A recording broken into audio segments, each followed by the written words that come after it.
নৌকা নিয়ে আইছি, নৌকা 2000 মন দাম তো, ধানের দর সস্তা, এই কারণে গৃহস্থের ধানের অনেক লস হইতেছে। হাওর এলাকা থেকে এখন ধান কাটা শুরু হচ্ছে। আশেপাশে বিভিন্ন এলাকাতে ধান আসছে, ভৈরব বাজারে অনেক ধান আসছে, কিন্তু খরিদ্দার কম, খরিদ্দার পাওয়া যাচ্ছে না। যেহেতু খরিদ্দার যাচ্ছে না, ধানের বাজার মূল্য কম।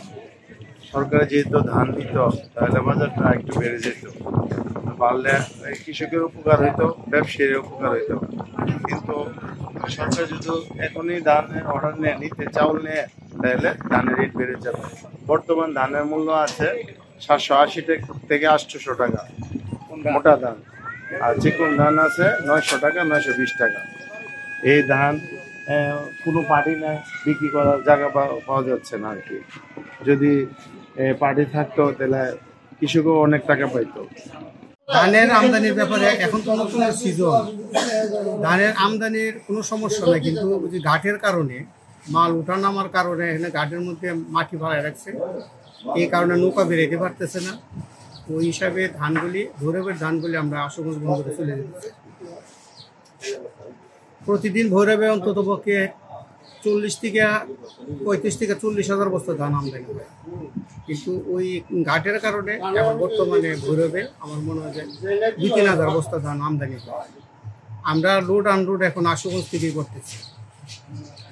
ধানের বাজারে এইবার নর্মাল আছে, এখন বর্তমানে 780 টাকা মোটা ধান, আর চিকন ধানের বাজার আছে 900, 850, 950। 6000 mAh battery, one and only Power Master Next G N73। না, ক্রেতার সংখ্যা খুব কম, কিন্তু ধানের আমদানি আছে। এই ধানগুলি নৌকাটা না বিরানির কারণে নৌকাগুলি চলে যেতে আশুগঞ্জ। আবহাওয়া এলাকা থেকে প্রচুর পরিমাণে ধান আমদানি হয় এবং এই ধান বিভিন্ন সাতালে নীলাগাড়ি খরিদ করে। বর্তমানে বৈশাখ মাস বৃষ্টি না থাকাতে এই ধান এখন আমদানি হচ্ছে, এবার আমদানি অনুযায়ী যে মাল আমদানি হচ্ছে তার অনুযায়ী ক্রেতা কম, সে হিসাবে ওঠার সময় কিছু 800-750 টাকা বিক্রি করেছে। এখন এটা কমে 700-750 টাকা বর্তমানে করতেছে।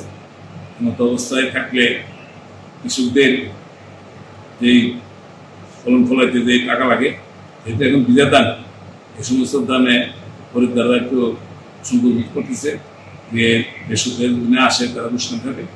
আমার মনে হয় যে যদি ধান পুরোপুরি শুকাই যায়, তাহলে মোটামুটি ধানের বাজারে একটা পরিবেশ সৃষ্টি হবে এবং ক্রেতা এবং খরিদ্দার, ক্রেতা এবং বিক্রেতার মধ্যে একটা সুন্দর পরিবেশ সৃষ্টি হয়ে এবং দাম এবং সুষ্ঠু ন্যায্য দাম কৃষকরা পাবে।